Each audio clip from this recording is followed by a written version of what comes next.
এটি গীতার তৃতীয় অধ্যায়ের 18তম শ্লোক। ওং শ্রী পরমাত্মনে নমঃ।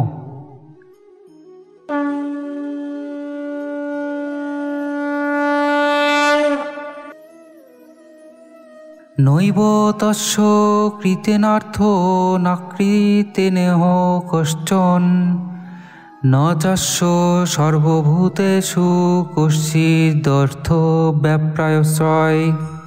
কর্মযোগে সিদ্ধ মহাপুরুষের এই জগতে কর্মানুষ্ঠানের কোনো প্রয়োজন নেই বা কর্ম থেকে বিরত থাকারও কোনো প্রয়োজন নেই এবং প্রাণীগণের সঙ্গেও তার কোনো প্রকার স্বার্থের সম্পর্ক থাকে না। প্রত্যেক মানুষেরই কিছু করার ইচ্ছা থাকে। যতক্ষণ এই ইচ্ছা কোনো জাগতিক বস্তু পাওয়ার জন্য থাকে ততক্ষণ তার নিজের জন্য করা অসমাপ্ত থাকে। নিজের জন্য কিছু পাবার আকাঙ্ক্ষাই মানুষের বন্ধনের কারণ। সেই ইচ্ছা নিবৃত্তির জন্যই কর্তব্য কর্ম করার প্রয়োজন থাকে। কর্ম দুই প্রকারের হয়, কামনা পূরণের জন্য এবং কামনা নিবৃত্তির জন্য। সাধারণ মানুষ কামনা পূরণের উদ্দেশ্যে কর্ম করে, কিন্তু কর্মযোগী কামনা নিবৃত্তির জন্য কর্ম করেন। কর্মযোগে সিদ্ধ মহাপুরুষদের কোনো কামনা না থাকায় কর্তব্যের সঙ্গে তাদের কোনো প্রকার সম্পর্ক তৈরি হয় না। তাদের দ্বারা নিঃস্বার্থভাবে কৃত সকল কর্তব্য কর্ম স্বতই সৃষ্টির হিতের জন্য হয়ে যায়। কর্মযোগে সিদ্ধ মহাপুরুষদের কর্মের সঙ্গে তাদের নিজেদের ব্যক্তিগত সুখ ও আরামের কোনো সম্বন্ধ থাকে না। তারা অনুভব করেন যে এই পদার্থ, শরীর, ইন্দ্রিয়াদি, অন্তঃকরণ ইত্যাদি সবই জগৎ সংসারের এবং এখান থেকেই প্রাপ্ত, তাদের ব্যক্তিগত নয়। সুতরাং এগুলির দ্বারা শুধুমাত্র সংসারের জন্য কর্ম করতে হয়, নিজের জন্য নয়। যদিও সংসারের সাহায্য ছাড়া কোনো কর্মই করা সম্ভব নয়, প্রাপ্ত কর্মসামগ্রীর সম্পর্ক সমষ্টি সংসারের সঙ্গেই থাকে, নিজের সঙ্গে নয়। তাই কোনো কিছুই নিজের নয়, ব্যষ্টির জন্য সমষ্টি হতেই পারে না।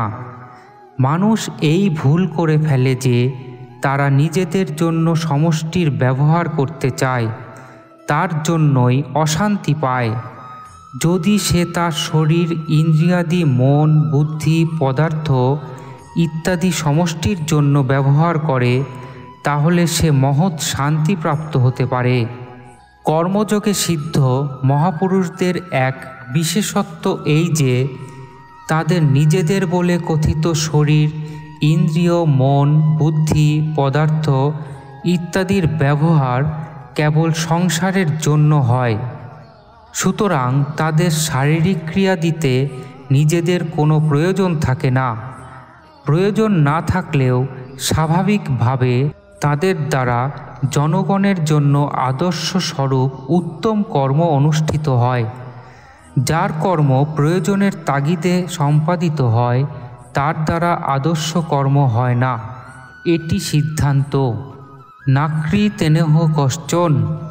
যে ব্যক্তি শরীর, ইন্দ্রিয়াদি, মন, বুদ্ধি ইত্যাদিতে নিজের সম্পর্ক আছে বলে মনে করে এবং আলস্য, প্রমাদ ইত্যাদিতে আসক্তি নিয়ে থাকে, সে অপরের জন্য কর্ম করতে চায় না, কারণ তার প্রয়োজন থাকে তামস সুখের, যার উৎপত্তি হয় প্রমাদ, আলস্য এবং আরাম থেকে। কিন্তু এই সব মহাপুরুষ যারা সাত্ত্বিক সুখেরও ঊর্ধ্বে অবস্থিত, তামস সুখে তাদের প্রবৃত্তি কেন হবে? শরীরাদির সঙ্গে তাদের বিন্দুমাত্র বন্ধন থাকে না, তাই তাদের আলস্য বা আরামে রুচি থাকার প্রশ্নই আসে না। মর্মকথা হলো যে সাধকগণ প্রায়শ কর্ম না করার ওপরই গুরুত্ব দিয়ে থাকেন। তারা কর্মে বিরত থেকে সমাধিতে স্থিত হতে চান, যাতে কোনো প্রকারের চিন্তাভাবনার অবকাশ না থাকে। এ অতি উত্তম এবং লাভপ্রদ বিষয়, কিন্তু এটি সিদ্ধান্ত নয়। যদিও প্রবৃত্তির অর্থাৎ করার থেকে নিবৃত্তি না করা শ্রেষ্ঠ, তবুও এটি কোনো তত্ত্ব নয়। করা এবং না করা দুই প্রকৃতির রাজ্যে অবস্থিত। নির্বিকল্প সমাধি পর্যন্ত সমস্তই প্রকৃতির রাজ্য, কারণ নির্বিকল্প সমাধি থেকেও বুত্থান হয়। ক্রিয়া মাত্রই প্রকৃতির দ্বারা হয়, ক্রিয়া ছাড়া বুত্থান হওয়া সম্ভব নয়। সেই জন্য চলা, বলা, দেখা, শোনা ইত্যাদির মতোই শোয়া, বসা, দাঁড়ানো, মৌন থাকা, মূর্ছিত হওয়া এবং সমাধিস্থ হওয়াও ক্রিয়া। প্রকৃতি সর্বদা ক্রিয়াশীল, সুতরাং তার সঙ্গে সম্পর্কিত কোনো প্রাণী কোনো অবস্থাতে ক্ষণমাত্র কর্ম বিনা থাকতে পারে না। সুতরাং যতক্ষণ প্রকৃতির সঙ্গে সম্পর্কিত থাকা হয় ততক্ষণ সমাধিও কর্মরূপেই বিবেচিত হয়, যাতে সমাধি এবং বুত্থান এই দুই অবস্থা হয়। কিন্তু প্রকৃতির সঙ্গে সম্পর্ক ছিন্ন হলে আর এই দুই অবস্থা হয় না, বরং সহজ সমাধি বা সহজাবস্থা হয়, যার থেকে কখনো বুত্থান হয় না। কারণ অবস্থান্তর প্রকৃতিতেই ঘটে, স্বরূপে নয়। তাই সহজ অবস্থাকে সর্বাপেক্ষা উত্তম অবস্থা বলা হয়েছে। চেতন স্বরূপে প্রবৃত্তি বা নিবৃত্তি কোনোটিই নেই। এটি প্রবৃত্তি ও নিবৃত্তির নির্লিপ্ত প্রকাশক মাত্র। শরীরের সঙ্গে একাত্ম হলেই করা এবং না করা এই দুটি বিভাগ অর্থাৎ দণ্ড হয়ে থাকে। প্রকৃতপক্ষে করা বা না করা দুটি একই বিষয়। দেহের সঙ্গে সম্পর্ক রেখে না করা প্রকৃতপক্ষে করাই হয়। যেমন গচ্ছতি, যাচ্ছে হলো ক্রিয়া, তেমনি তিষ্ঠতি ও দাঁড়ানো ক্রিয়া। যদিও স্থূল দৃষ্টিতে দেখলে গচ্ছতিতে ক্রিয়াটি দেখা যায় এবং তিষ্ঠতিতে ক্রিয়া দেখা যায় না, তবুও সূক্ষ্মভাবে দেখলে বোঝা যায় যে শরীরে যাওয়া ক্রিয়াটি ছিল তাতেই দাঁড়িয়ে থাকাটিও একটি ক্রিয়া। সেই রূপই যে কোনো কাজ তা করাই হোক বা না করা দুটি ক্রিয়া। অতএব যেসব ক্রিয়া স্থূলভাবে দেখা প্রকৃতিতেই থাকে, সেই প্রকার স্থূল দৃষ্টিতে না দেখা ক্রিয়াও প্রকৃতিতেই থাকে। যার প্রকৃতি বা তার কার্যাদিতে ভৌতিক, আধ্যাত্মিক এবং লৌকিক বা পারলৌকিক কোনো রূপ প্রয়োজন থাকে না, সেই মহাপুরুষের কর্ম করা বা না করাতে কোনো স্বার্থ থাকে না। জড়ত্বের সঙ্গে সম্পর্কিত হলে তবেই করা বা না করার প্রশ্ন আসে, কারণ জড়ের সম্পর্ক ছাড়া কোনো ক্রিয়া হতে পারে না। এরূপ মহাপুরুষের জড়ত্বের সঙ্গে সম্পূর্ণ সম্পর্ক ছেদ হয়ে যায় এবং প্রবৃত্তি ও নিবৃত্তি এই দুটির অতীত সহজ নিবৃত্তি তত্ত্বে নিজ স্বাভাবিক স্থিতি অনুভূত হয়। সুতরাং সাধকের জড়ত্ব, শরীরের অহংভাব এবং মমত্ব থেকে সম্পর্ক ছেদ করার প্রয়োজন থাকে। তত্ত্ব সর্বদাই এক রূপে বিরাজমান।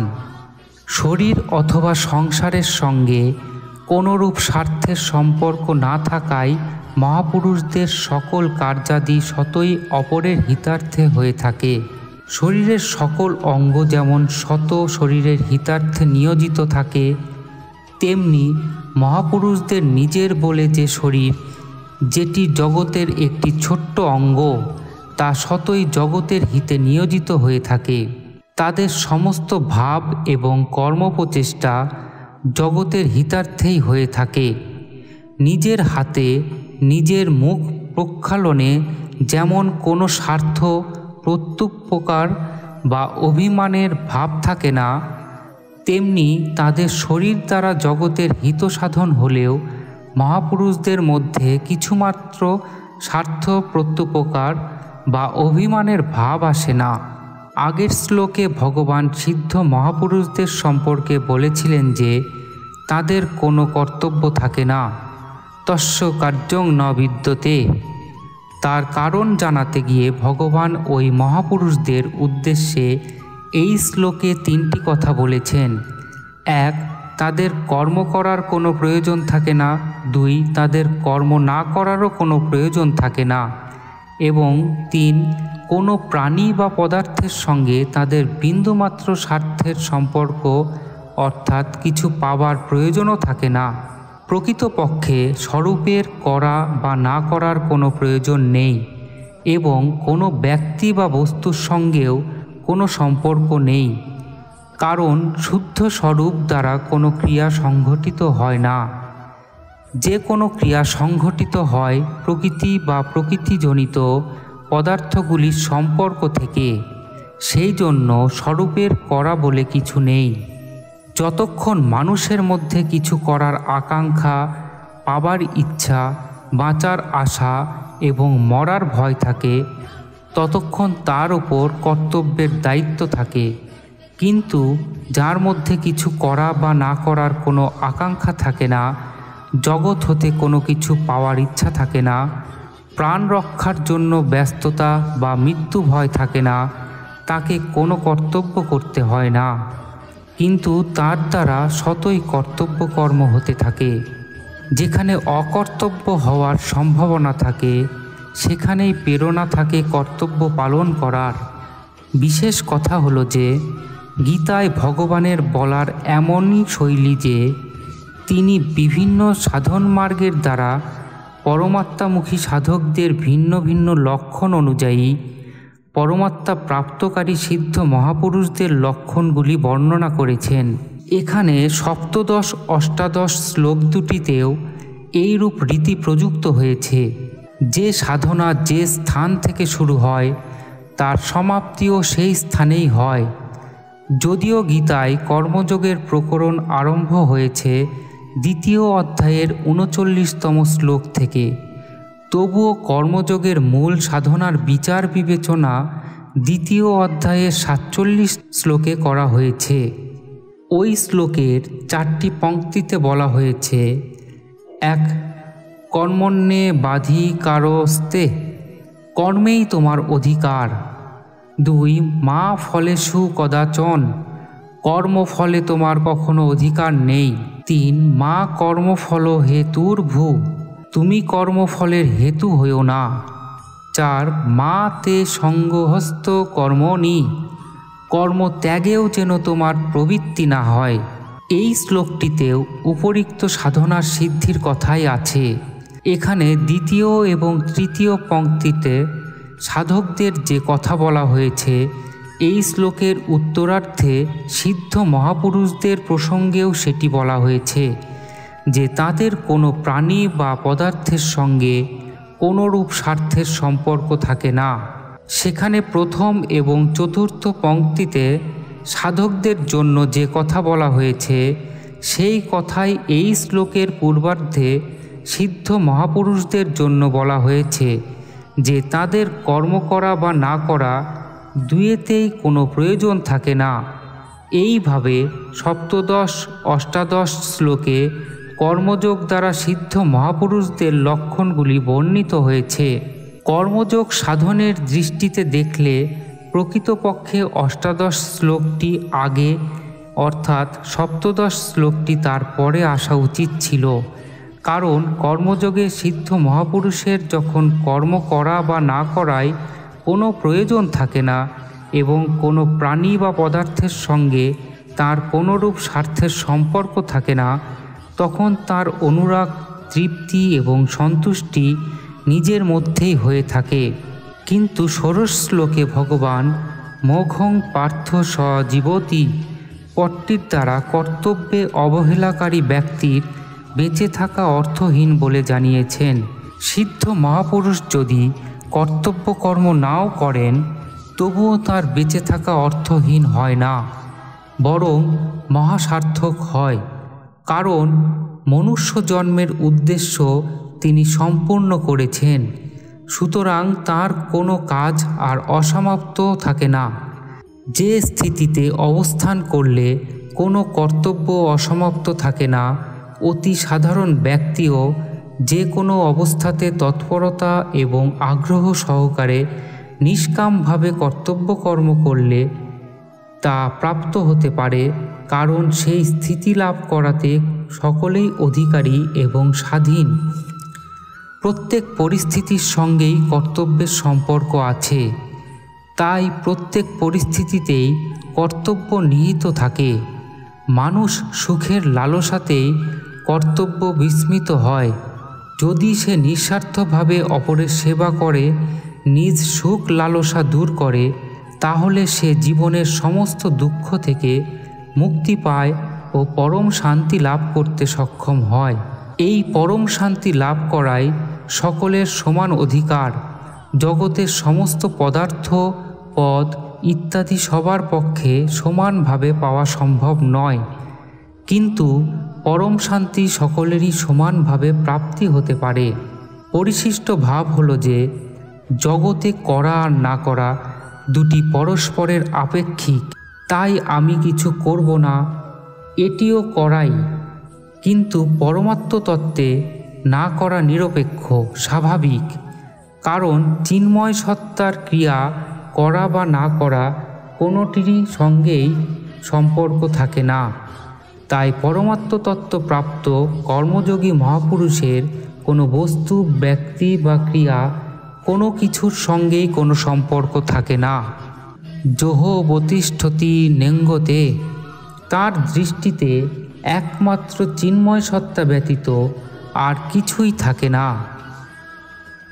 হরি ওং তৎসৎ।